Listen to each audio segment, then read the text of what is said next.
good the second week too. It's good the second week too. I like it. Well, good morning, everybody. It's good to see you. How are you today? Yeah, good. I'm really glad to hear that. You know, Flo was talking about it being spring forward, and my week I feel like was defined less by not getting a lot of sleep, but more by allergies. Is anybody else in here with me? Gosh, it's been miserable for me this week. The snot and the coughing and everything has just been nasty. And so I just want to go ahead and apologize to you up front that if I'm sniffling and coughing up here, it's because of the weather. I don't actually think I'm sick. It's just all the stuff going on, the pollen and whatnot, and the weather change and everything. But it's been miserable nonetheless. In any case, I don't know if I've said this already, but if you're a guest, my name is Michael. I'm one of the pastors here. It's a joy and honor, as always, to get to be with you guys as we open up God's Word together, to be more molded and made into the image of Jesus as a little church family. And last week, we began this series sort of taking a look at our financial lives. And we said, basically, one of the big goals with it is to essentially get our proverbial financial houses in order, so to speak. And we said one of the big reasons why we're doing this series is because finances, in many respects, can be a source of a lot of stress and frustration and slavery and just problems in our lives. One of the stats that we shared last week was that something like 65% of Americans claim that money is a significant stressor in their life.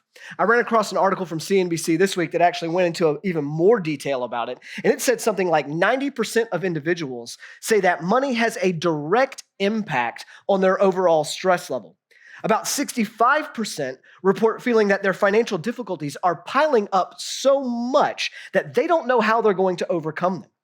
Over 40% say they wish they could have a fresh financial start, and under 25% say they are actually optimistic about their financial future. All that to say, it just means that the majority of Americans are out there not feeling too great about things right now when it comes to money. And maybe you're with them. Maybe you're even here this morning feeling the weight of questions like, are we going to have enough money to make ends meet? Am I going to have to get a second job to figure all this out? How are we ever going to pay off that debt? Will I be able to retire? Or am I going to have to work until I'm dead? If I just ignore that noise coming from the hood of my car, will that make the expensive repair go away? What about my kids' smile? Are we going to be able to afford enough to fix their jacked up teeth? Or are they going to have to just get comfortable with the nickname Snaggletooth? Am I right? You know, is that maybe I'm the only one, but I think about these things. These types of things weigh on me. These are things for me that have only gotten worse in the past year or so as inflation has just gone through the roof, right? I look at our family's grocery budget and it makes me want to pass out sometimes. It's like, eggs cost what? $100? Kids, do you want an omelet or do you want to go to college? Because we have some decisions that we need to make, right? It feels that way these days. When it comes to money, all that being said, it's just rough out there in these streets right now. And as we said last week, God wants better for us. He wants better for us. That Jesus' vision for our financial lives is one of countercultural freedom and blessing and peace. And we said last week that it starts with a right perspective on money, that wealth is temporary provision and blessing to be used for God's purposes. That was sort of our working definition of wealth. And according to Jesus, it is better and wiser for us to invest the resources that we have now towards God, towards things that will ultimately last forever, than to spend our lives just accumulating stuff and money for ourselves. But if you're anything like me, and I suspect if those stats I mentioned before are true, then you are, the hardest part about teachings like this are that while I may tend to think Jesus is right, it sounds woefully unrealistic, doesn't it? I want to ask, does Jesus get it? Does Jesus get it? I mean, I have bills to pay. I have 3 kids who will just not stop outgrowing the clothes that I put them in. Does he understand how much stress and strain we're under? Does he get our financial situation? Does he get the weight of our need? And even if he does, how can I possibly go from a place like this, a place of stress and worry, to a place like that, where I actually use money to be rich towards God instead of myself? How could a life like that even be possible for me? Well, that's where we're going today. And we're going to pick up right where we left off last week in Luke chapter 12. So if you want to grab a Bible and turn there, that would be absolutely fantastic. We're going to be in Luke 12, verses 22 through 32. All right. What I'm going to do is I'm going to read the whole thing for us, and then we'll kind of work our way back through it together. So feel free to grab a Bible and turn there, and you can read along with me. This is what it says. And he being Jesus, and Jesus said to his disciples, "Therefore I tell you, do not be anxious about your life, what you will eat, nor about your body, what you will put on. For life is more than food, and the body more than clothing. Consider the ravens. They neither sow nor reap. They have neither storehouse nor barn, and yet God feeds them. Of how much more value are you than the birds? And which of you, by being anxious, can add a single hour to his span of life? If then you are not able to do as small a thing as that, why are you anxious about the rest? Consider the lilies, how they grow. They neither toil nor spin. Yet I tell you, even Solomon in all his glory was not arrayed like one of these. But if God so clothes the grass, which is alive in the field today and tomorrow is thrown into the oven, how much more will he clothe you, O you of little faith? And do not seek what you are to eat and what you are to drink, nor be worried. For all the nations of the world seek after these things, and your Father knows that you need them. Instead, seek his kingdom, and these things will be added to you. Fear not, little flock, for it is your Father's good pleasure to give you the kingdom." So I don't know how much you read the Bible or how often you've come across this passage, but I imagine for those of you who grew up in or around church or have been a part of one for any extended amount of time, that this is probably something of a familiar passage for you. It's one of Jesus' most famous teachings on anxiety. For folks who wrestle with worry and fear, it's often a go-to passage. But what's easy to miss about this passage is that its direct context is actually about money and wealth. Jesus just finished his parable teaching about leveraging our wealth for God's purposes and pivots right into this one as though he knows exactly what his disciples and us, if we're honest, may be thinking. Jesus, if this is how you want us to treat money, to store up treasure in heaven and not here on earth, what's that going to mean for us? What's that going to mean for my life? I mean, we've got to eat.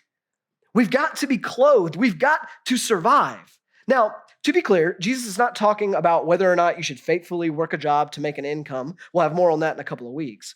Rather, he's just talking about that thing within us that gets consumed with concern over our needs, that worries and fears about, hey, are we going to make it? Do we have enough? Is everything in right order? And keep in mind who he's talking to here. This is a much more sustenance and agriculturally driven society than our own. So for perspective, if we have a bad production year, the prices go up a bit, but the supply for the most part is still there. If people in this situation have a bad production year, they're going hungry for a bit. You see what I mean? In fact, I heard a comment this week on a podcast that in the ancient Near East, it wouldn't be unreasonable to think that the average person would be hungry for roughly 60 days out of the year. That's who Jesus is talking to here. So they would rightfully be sitting there thinking, Jesus, if we don't leverage all of our energy, both mental and physical, to get as much for ourselves as we possibly can, how can we expect to make it? How can we expect to survive? How can we expect to have everything that we'll need? They feel this tension that so many of us also feel when it comes to Jesus' teachings. Jesus, you may be right, but all of this just seems so unreasonable. So Jesus gives them two things to consider. He says, think of the birds and think of the flowers. Let's look back at verse 24. He says, consider the ravens. They neither sow nor reap. They have neither storehouse nor barn, and yet God feeds them. Of how much more value are you than the birds?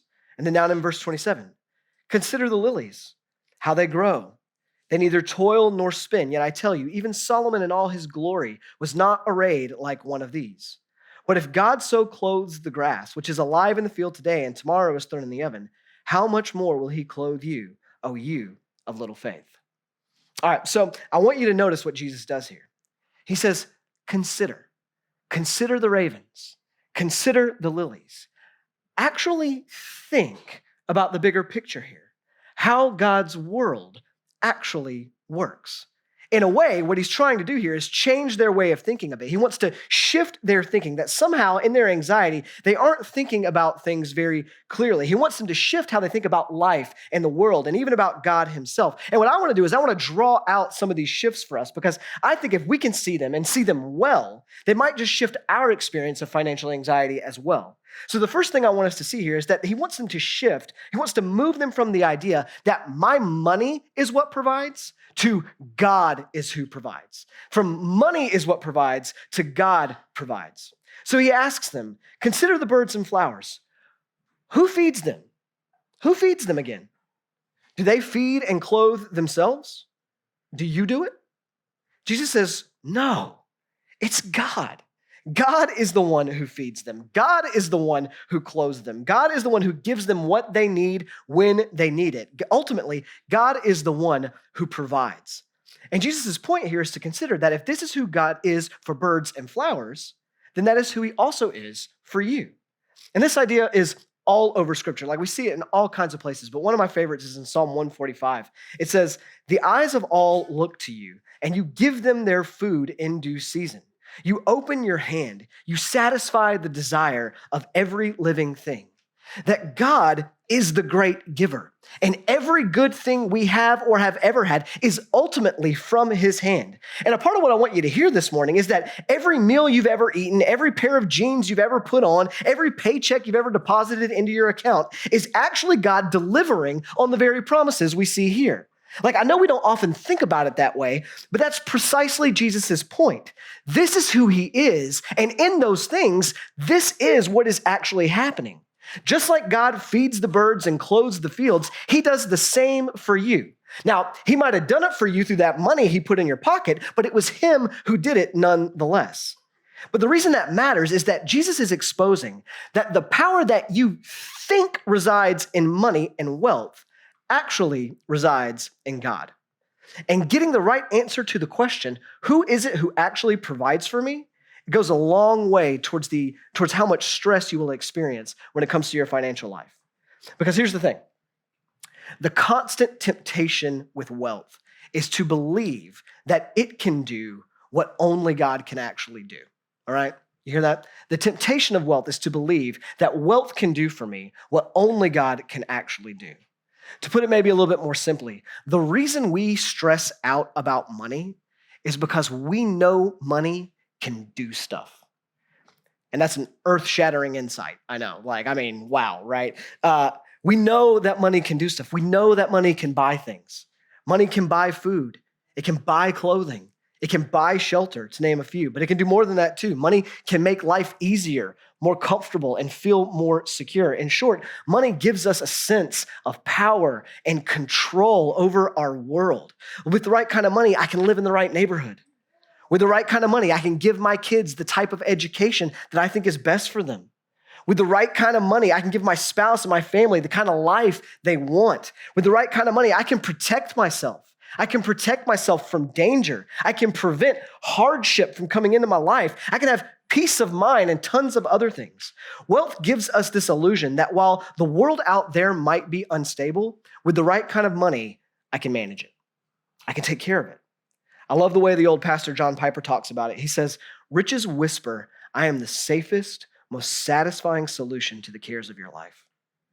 This is why virtually every time that Jesus talks about money, he treats it as though it's something spiritual, because it is. Like we don't tend to think about it that way, but it's true. A pastor I follow recently put it like this to kind of help us see this reality. He said, think about what happens when you get something new, right? Like think about what happens when you make a new purchase. You get new clothes or a new phone or maybe a new car. Like it does something to you, right? Like when you make that purchase, it does something to you. You feel different. You feel better about yourself. You feel better about your life, about where you're headed. You feel good. Sometimes you might even say you feel like a new person. Like, what is that? That's something spiritual. Like, you haven't become something new. Those are just pants. They're well-cut pants, all right? And they look great on you, but you're not new. Like, you haven't become something new, but you feel new. You feel like you're something better and that things could be better for you because you're the type of person who wears these new pants now. They might be pants, but somehow they have this strange power. The point is something spiritual is taking place there. It has a spiritual power of some kind. And the thing is that money can very easily become our solution to the instability of life. And when it does that, what really happens is it becomes a rival God to us. It stands in the place of God for us. And here's the truth. Your anxiety will always be proportional to the fragility of your God. I know that's a big sentence with a lot of big words, but I want you to hear that. Your anxiety will be proportional to the fragility of your God. And money is a fragile God. When money is the solution to life's uncertainty, here's what happens. It never feels like it's enough. You always feel like you need just a little bit more to be okay and be secure, because who knows what could happen? You could get a phone call from a doctor and the rest of your life is just caught up in medical bill after medical bill after medical bill. The market could crash, and that well-invested, diversified crypto portfolio of yours is back to square one. There could be a global pandemic that shuts everything down, where employment dries up, sending the prices of everything through the roof for years, hypothetically speaking, of course. So in response to the question, how much money is enough? When money serves this place of God in our lives, we can't help but think, just a little bit more. If I just had just a little bit more, that's when things would be okay.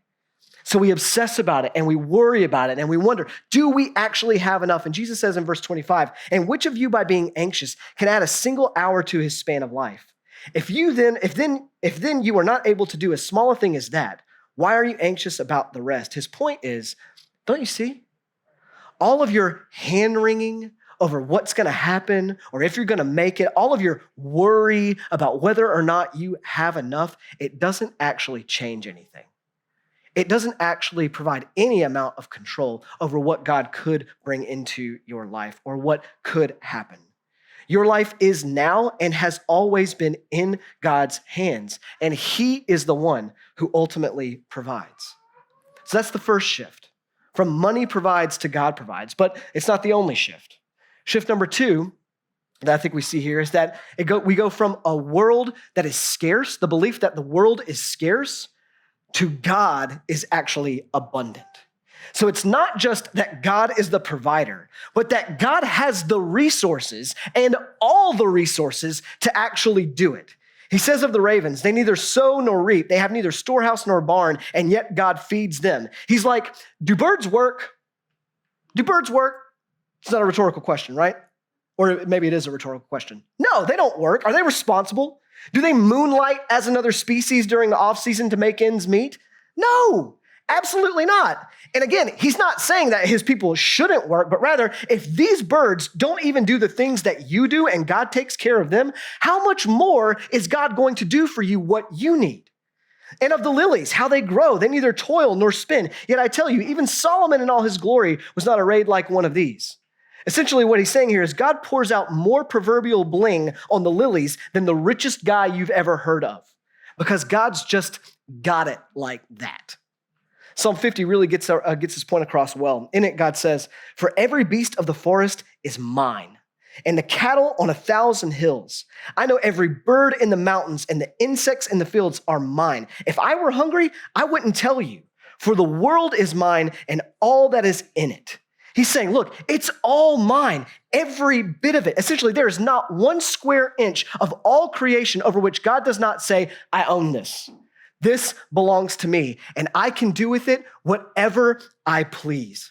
In his book, Recapturing the Wonder, Mike Cosper notes that if we live in a cosmos, an ordered and meaningful world, then all we have is a gift. And at the heart and helm of creation is a God of abundance. At the center of creation is a God who owns all things and provides all things, who has indispensable and unlimited resources at his fingertips. But abundance is often the exact opposite of how we think things really work.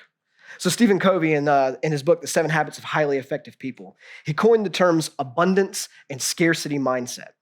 An abundance mindset, he says, is one that believes that there is plenty to go around, plenty of success, plenty of opportunity, plenty of praise, and we can give and share freely because a win for a colleague is a win for us all. A scarcity mindset, on the other hand, is one that believes that everything is limited. And there's only so much to go around. So I have to fight and scrape for my own. And he uses these terms to talk about leadership and working with others, and I think they have a lot of value there. But truthfully, as Christians, we have every reason to have an abundance mindset in all things. We have every reason to think that the world itself is abundant because we know the God who is above and beyond it. A scarcity mindset is one that produces anxiety because it believes there's no way we can make it. There's no way we can make it if I don't spend all my energy chasing these things. I gotta make sure I get mine because my life will go poorly if I don't, because there's not enough to go around. I've got to make sure I look out for me. But an abundance mindset, on the other hand, says this is God's world. This is his creation. It's all his. And I believe God will give me exactly what I need because I know with God, there's always enough. With God, there's always enough. This reminds me of a story that I think I've shared it with you before, but it's a story of a close friend of mine a number of years back. He and his wife have been married for a few years, and they had 2 small kids. And those of you who are in that life stage, you know just how financially pressing that season of life can be. Well, to boot, they had a bunch of unexpected bills come up, and then out of nowhere, his car died. Call somebody and take it to the junkyard dead, dead. Can't use it anymore type of a thing. And they didn't have the money to do anything about it. And they didn't know what they were going to do. They felt like all of their options were gone. And so they were like, our only option left is just to pray, to ask God to do something. And so that's what they did. They prayed. And I kid you not, during one random Tuesday evening during dinner, an older gentleman from their church showed up at their house, handed them an envelope and said, God told me you needed it. God told me you needed it. And my friend looked in the envelope, and in it was a check worth enough for a new car, or a new to him car, rather. And he and his wife could not stop crying and thanking God. And the reason that story always comes to my mind when I think about these things, and I think about the idea that this is God's world and he can do whatever he wants to with the resources that are in it. It always comes to my mind because it reminds me that just because I can't see a way out doesn't mean that God can't. You hear what I'm saying? That just because I don't know the way forward and don't know what's going to happen doesn't mean that God doesn't. And at times, he does things like this. In fact, I could tell you story after story about times where things look bleak for me, for our family, for our church, and God just stepped in and flexed. And it just begs the question for us, is this how we see him? Is this how we understand who he is? Is this how we see the world we live in? Do we know that God is a God of unlimited resource and that at any moment, through any means necessary, he can leverage what he owns for our good? While things might look scarce to us, we have to remember that we live in his world as his kids, and that changes absolutely everything. And listen, just to be clear, I'm not saying that God will give you everything you want. I'm not saying that God will bail you out of every bad spot you've put yourself in. I'm not saying that at all, okay? Sometimes we reap what we sow, and he wants to teach us lessons the hard way for our good. Even that is for our good. Jesus is not saying just trust God and nothing in your life will go badly. You'll never be in need and you'll never lack for anything. No, he's not saying that at all. But what he is saying is that no matter what happens, because of who God is, he will take care of you until the day he calls you home. You can bank on that God will give you exactly what it is you need, because with God, there's always enough. And that brings me to the last one, shift number 3. Moving from I'm on my own to I belong to God. The belief that I'm on my own to knowing I actually belong to God. You see, what Jesus wants his disciples to understand here is that it's not just that God is the provider. And it's not just that he has an abundance to provide from, but that he is an abundant provider who actually cares about you. He actually cares about you. He says, of how much more value are you than the birds? And if God so clothes the grass, which is alive today and tomorrow thrown into the oven, how much more will he clothe you? You see, the thing about ravens and lilies is they are not made in the image of God. You are. God did not create them on the 6th day and say, this is very good. He said that about you. And in the same way, God did not send his son into the world as a raven or a flower to die for the sins of ravens and flowers. He came as a human being an image bearer like you and like me out of his great love to die for our sin and conquer sin and death forever for you. In God's eyes, says Jesus, you are far more valuable than anything else in all of creation. You're far more valuable than any bird or flower or any star in the sky. And if this God provides for the birds and the flowers, then he will provide everything you need and more to do and be what he calls you to do and be because he loves you. He loves you. So there was a time in my life where I was actually completely, like 100% completely free from worry. And I want to tell you about it. There was a time in my life where I mostly just floated about life, never concerned about what bad things could happen tomorrow, never concerned about where my next meal was going to come from, never anxious about if we'd have enough money coming in next month or not. I was 100% free from every drop of anxiety. And I was also 3 years old. All right? When I was 3, I can't recall having the slightest amount of anxiety about my life. I just knew that there would be food when I needed food. And I knew there would continue to be a roof over my head every night. I knew that we'd have enough money to keep the lights on. I didn't spend one single second being anxious over it. Now, you could argue that's because I was naive. You could argue that it's because I didn't know how the world worked and I hadn't been exposed to the brutal realities of adult life yet. You could even argue that it was because I was privileged. And all of those things might be true. But I would point out that there was another reason too. My dad. My dad was the one working to take care of those things for me. My dad was the one concerned about clothing me and feeding me and making sure I had what I needed to survive. My dad was seeing to it that there was food on the table and that we paid the mortgage and that the lights stayed on. Worry didn't have to cross my mind because he was concerned with those things for me. And I just knew Dad loves me and Dad's got me. And there was no doubt in my mind. The truth is I was privileged. I had a dad who worked hard to take care of his kids. And what Jesus is begging you to see is that's actually you too. That is actually you too. If you are in Christ, that's who you are. You have a heavenly Father who loves you, and he's got it. He's got it. A heavenly Father who, as Romans says, is working all things for the good of those who love him and are called according to his purpose. Not just working some things for their good, but all things for their good. This is who he is. And as I said, he's not saying bad things won't happen. He's not saying there aren't going to be things that you need, but he is saying you don't have to worry about it because your Father loves you and he's got it. He loves you and he's got it. This is Jesus' whole conclusion in verse 29. He says, don't worry about what you'll eat or drink. Your Father knows that you need these things. Instead, seek his kingdom. Instead, be about what he's about, and these things will be added to you. Fear not, little flock, for it's the Father's good pleasure to give you the kingdom. And what you've got to know above everything else is that when it comes to the fear and stress of money, is that when Jesus called you and made you his own through his death and resurrection, he brought you into the hands of a loving heavenly Father. That you are no longer on your own, but you belong to him, and he is with you and he is for you.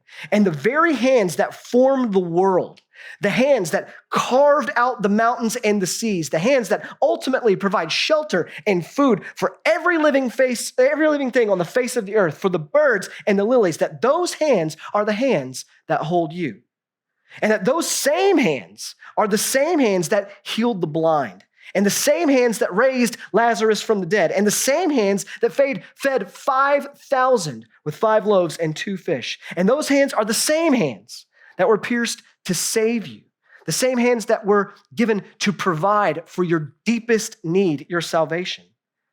And the point is that those same hands are the very same hands that hold your life right now. They hold your life right now. And they will hold your life for whatever comes your way. They will continue to hold your life when money is tight or when money is abundant, when the needs are great or when the needs are few, when everything seems secure or when everything feels like it's one step from falling apart. He does not change. He is your loving heavenly Father, and he holds you. And the only real question for us will be, If this is who he is, will I trust him? Will I trust him that this is who he is? This is what Jesus wants you to see and know, and what makes his vision for our money not only plausible, but possible. That if this is who God is, then I can live as he says with my money. In fact, this is the fundamental issue for every human, answering the question, where will I put my faith? Or to say it a different way, what or in whom will I trust? The truth is that everybody has faith, all right? Faith is just trust. And it's just a matter of what does our faith lie in? As I said before, your anxiety will always be proportional to the fragility of your God. And so the question is, will you trust in the God who loves you and has got it? Or will you trust in something else? And specifically when it comes to our financial health, we just all have a decision that we have to make. Will we trust God that he provides abundantly because he loves us? Or will you trust wealth to do for you what only God can actually do? This is why Jesus says what he says about money a few verses later about selling and giving away, and where your treasure is, your heart will be also. He's not after your money. He's after your heart, your faith. He wants you to trust him with everything because you know who he is and who he has promised to be for you. Will you trust money that is here today or gone tomorrow? Or will you trust your eternal heavenly Father who loves you and abundantly gives every good thing? Which will it be? That decision is yours. And only you can actually make it. But what I want you to hear today is that one of those options will lead to stress and slavery and anxiety, and the other will lead to freedom and peace. We just all have to decide. And once we do, we'll have to learn to actually put our money where our mouth is, but that's for next week. For now, just know that yes, Jesus does get it, but he wants you to trust that he's got it.